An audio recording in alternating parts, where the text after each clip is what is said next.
twilight time has just flown by. So what happened in the 80s, I think, stays in the 80s, if that's okay with you, which I know will be a very tough act to follow. Congrats. Recent reports about CBS News anchor Gayle King have dropped like a bombshell on live television. It definitely wasn't the expected gossip or controversial comments she is known to make. This time, the world might be getting ready to lose one of its shining lights in the realm of journalism. What exactly was this news? Why is she allegedly saying goodbye at the twilight of an illustrious career? Join us as we discuss Gayle King's shocking announcement that left America in awe. Gayle King, the mother of controversies. All right, why is there a 68-year-old woman on the CBS still there presenting news? Her contract was this close to running out, and everyone thought, oh, bye, Gayle, we will miss you. However, she has just signed a new contract with CBS. Why is a woman old enough to retire and not retiring? Maybe because there is something about her relationship with the news network, something we are not being told. Born in the suburbs of Chevy Chase, Maryland, in the United States before moving to Ankara, Turkey, where her father was stationed as a child, she lived her life as an army brat from a young age. Her father's life as a soldier gave her a real yardstick to measure what hard work really is, with a full understanding that nothing good comes easy. In 1966, she returned with her family to the United States, watching her father work as an electrical engineer after faithfully serving his country. Gayle was put through her paces in school, with her parents supporting her dreams for a college degree, knowing fully well that they weren't backing the wrong horse. She had always shown a propensity for serious intelligence and a way with words. Hence, her parents were more than willing to develop her intellectual aptitude and speech prowess, investing in her psychology degree. They felt they might be raising the new Oprah, every black girl's hero at the time. Boy, were they right? Right after school, she gave her career a go immediately, pursuing it with so much vigor that you could almost tell that she was the next big thing. A young black woman pushing for television fame, with a tongue that could twist words like braids. She was an up-and-comer just waiting for the opportunity. When did that opportunity come, and how well did she utilize it? From psychology to the entertainment scenery. Her first job was in entertainment and news broadcasting, starting her career as a production assistant with WJZ-TV in Baltimore. While Gayle wanted some fame as a media personality, she never really intended to be on television, trying to be seen or anything like that. She just wanted to give a voice to people who could not seem to get their grievances out there. Maybe this has something to do with how she grew up. As a child, she was raised in an environment where she was given a voice and allowed expression. Hence, it was no surprise that she wanted to do that for other people who might be on the other side of the spectrum. She wanted to listen to other people's problems while giving them unsolicited advice, a major reason why she opted for psychology. This way, she would have built right into the framework of listening to people's problems all day. While psychology was her go-to, she also thought about going to law school. She felt that she had the wits and cunning to be great in front of a jury while trying to argue her case and convincing them to put criminals away. However, she was a little naive with the thought, as she pictured herself to never ever have to represent guilty people. But guilty people need lawyers too. She definitely saw the notion as a no-go, so she opted for psychology, where she could listen to other people's problems all day long. While in the process of keeping her convictions to avoid television alive, she got an entry-level position at a television station while she was in college, and then she became hooked. Oh, she loved the fame that came with the little nods when she walked the roads, the curt nods, and little "I see you" winks got her fire burning. She loved the fact that she could talk to 10 different people on the show while listening to 10 different stories about their lives. She loved that they could talk openly to her, regardless of her youth at the time. She wasn't trying to do it, but life handed her lemons and she made lemonades. Going into the job, she figured out that the hours are crappy. She needed to get up pretty early, looking for the breaking news. One day she's in Texas talking about life in America with immigrant moms, and other times she is in Detroit or trying to raise hell in the White House. However, if one thing is certain, it is the fact that she is in love with her job. However, she didn't start out with getting people who wanted to speak to her all the time. or the famous gigs at the White House. Her first professional gig at WJZ-TV in Baltimore put her on the map when she met Oprah Winfrey. For any black girl looking to get into television entertainment, meeting Oprah Winfrey was like meeting the Pope. At the time, Oprah was an anchor at the station, but Gayle wasn't there long as she was still pretty young and finding her feet in the real world of journalism and reporting. After working at WJZ, she moved to Kansas City, Missouri, where she was a weekend anchor and general assignment reporter at WDAF-TV. However, she finally found her feet at WFSB-TV in Hartford, Connecticut, where she served for 18 years. Part of that time, she lived in Glastonbury, Connecticut. Her presence on television was recurrent and she gained a huge following. She was the people's hero and everyone loved her. However, after 18 years of working with WFSB, she sought out new waters, including talk shows and anchoring the morning news. Although those weren't really her forte at the time, how did she navigate these newfound passions? From WFSB to the Oprah Winfrey Show and beyond.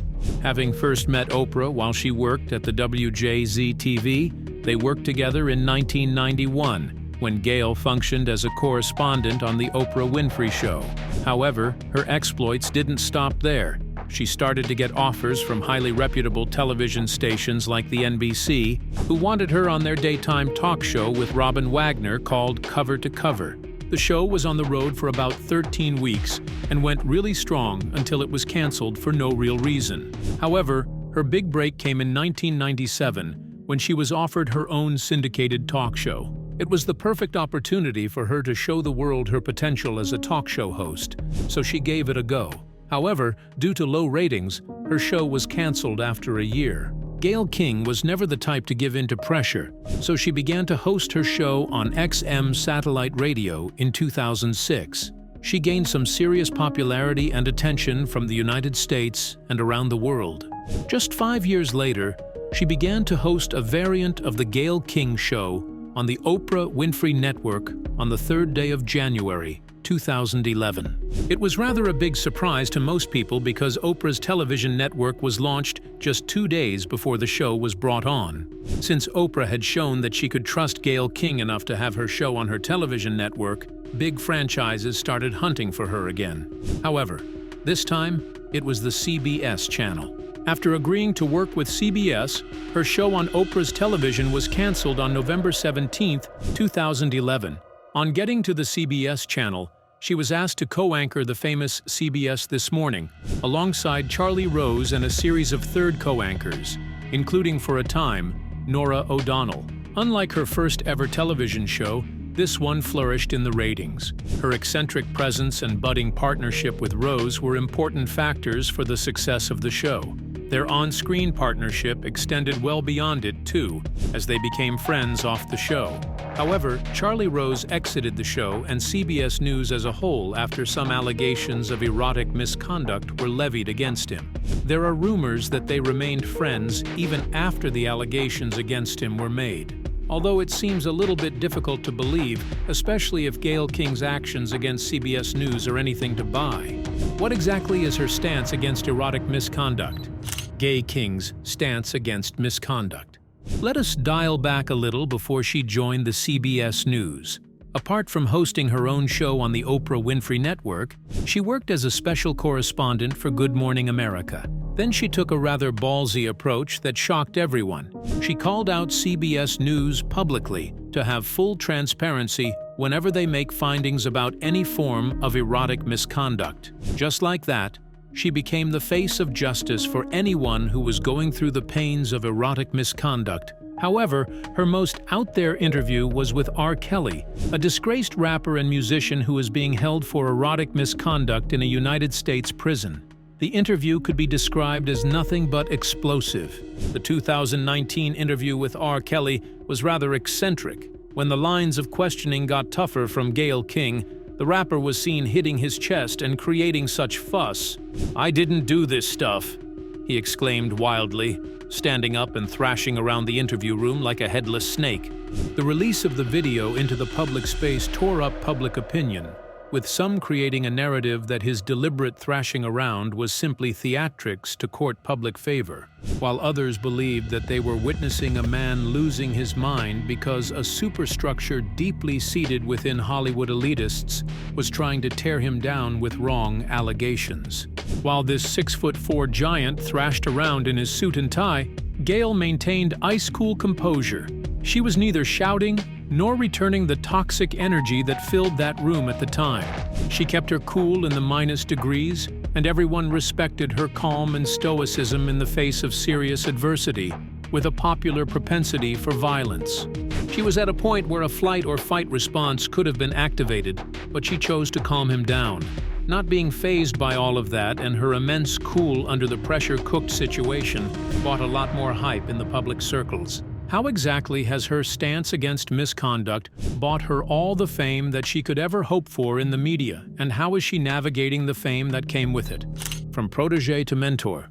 As someone who was under the tutelage of a black hero like Oprah Winfrey, it was no surprise that Gayle King shared the same vibrancy as she did. Oprah Winfrey had seen it all, everything you could think of, affecting a black girl child. She attested to the truth of rumors that were swirling around about her being defiled at a very young age by members of her family. Hence, she was no stranger to the effects of erotic misconduct on a child. So, she not only understood the ramifications of the R. Kelly conundrum on the children as an observer, she also saw it from the perspective of a victim. However, Oprah's greatest fear happened while she watched the interview between Gayle King and R. Kelly. Her composure was outworldly. It doesn't seem like it was something anyone was capable of in front of such violence, let alone a woman in her 50s. When Gayle ended the interview, she called for calm and explained what went through her head at the time. She explained that his team reached out and said he was interested in talking, and he was interested in talking to only her. She had some reservations about the meeting, but being a journalist means that she has to take the good with the bad. She believed that his stance would be, "I didn't do it," or at least maybe admit that it was a bad situation, and he would try to explain his point of view. However, when he came around, she noticed that amidst all the talk, the only thing he pointed out was being a victim of having a big heart. Her calm and composure during the rather volatile interview became the talk of the media, creating a lot of hype around her name. While she wasn't new to praise and even criticism, she didn't let any of it get to her. However, questions arose about her relationship with Oprah. Her concern for her safety seemed a little bit more than a colleague's concern. Just how deep was her mentorship for Gayle King, the Oprah-Gayle two-man army? Over the years, there has been news of popular partnerships in entertainment and live television. For example, John Carson and David Letterman, Diane Sawyer and Robin Roberts, Walter Cronkite and Dan Rather. However, Oprah Winfrey and Gayle King were quite the peas in a pod. The Oprah Winfrey Show started on September 8, 1986, and after 4,000-plus episodes, it ended on May 5, 2011. Gayle King was the next big thing on the horizon, and she got mentored by one of the best. She had a front-row seat to interviewing her in 2011 after she decided to end her 25-year career run on The Oprah Winfrey Show. They have stood by each other through thick and thin, kids, haircuts, and who hits the salon next. However, this time, the duo is trying to explain how beautiful their career is. Gayle's first question to Oprah relived a moment between them, somewhere between 16 and 17 years ago. Together, they were caught in a traffic jam in Racine, Wisconsin, on their way to the concert hall where she was supposed to be speaking. When they got there, Gayle could not believe her eyes. There were so many cops lined up right outside the hall. The cops were lined up in a double-row formation, almost like the president was on the way to the concert hall. Gayle's surprise had her asking questions of Oprah. Who is here? Who is coming? She just couldn't believe that there were cops outside waiting to protect a black woman with all that seriousness. Oprah's philosophy was not difficult to understand, although it was different from everyone else's thoughts and aspirations. It was easy to understand. As a talk show host who shows off her perspective, regardless of public opinions, Oprah knew she had a long list of fans and an even longer list of enemies, but she didn't care all that much. While it is conventional for talk show analysts to visit cities where they aren't really loved, or maybe have the lowest ratings, to prop up their person. However, Oprah was a different animal. She preferred to go to cities where she was already loved and show them even more reasons to keep them as fans, without a care in the world what the other factions might think. This time, she went to Texas, where everyone in the city was basically watching the Oprah show at every house you turned to. Her presence in Texas filled a stadium. It was almost as though the president was coming out to the city, but it was just Oprah Winfrey. There were people of all ages, races, and every single possible demographic. People with their children on their shoulders, watching to see the 5'7" Oprah Winfrey waving her hands at them. While Oprah felt the love in America, her first ever trip to Australia is when she really started to understand just how global her reach was. She was always the type to go home to work, and from work, back to the house. Talk about living a very contained life. Learning this about Oprah gave most people a perspective about why Gayle King lived the way that she did. She was basically just like Oprah in that regard. While the Oprah show might have been the biggest thing around before it ended in 2011, it wasn't always so. She revealed that they used to have less than a staff of 12 people. She claimed to hang out with them like friends. They finished the live show by 10 o'clock in the morning, and then they stay together planning for the next day. On some occasions, she orders lunch, where they decide between Wendy's or Taco Bell. This act of service towards her workers had their hearts filled with love for her. They would actually catch a grenade for her because they knew she would do the same. However, you know that thing they say about 20 children not playing together for 20 years. No one knows more about it than Oprah.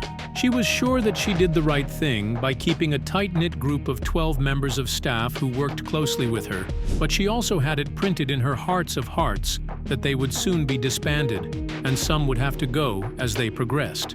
"You have got to separate the church from the state," she explained. She also emphasized the importance of having some older people around her whom she could refer to when she was in the tightest of spots. One of them was Bill Cosby, Maya Angelou, and Quincy Jones. It was like having your own team of Black Avengers. Not even Marvel Comics could put out a team like that. She referred to them as her Council of Elders. She recognized the wisdom of old and how helpful it is in her space. Of course, she put Gayle King through her paces too, basically showing her how it is done. While their relationship is an envy in the world of entertainment, how has it helped Gayle King reach a decision on staying or leaving CBS? Gayle King reaches a decision about CBS. Maybe a time will come when Gayle King finally puts down the mic, following in the footsteps of those before her, especially Oprah Winfrey. However, that time isn't now.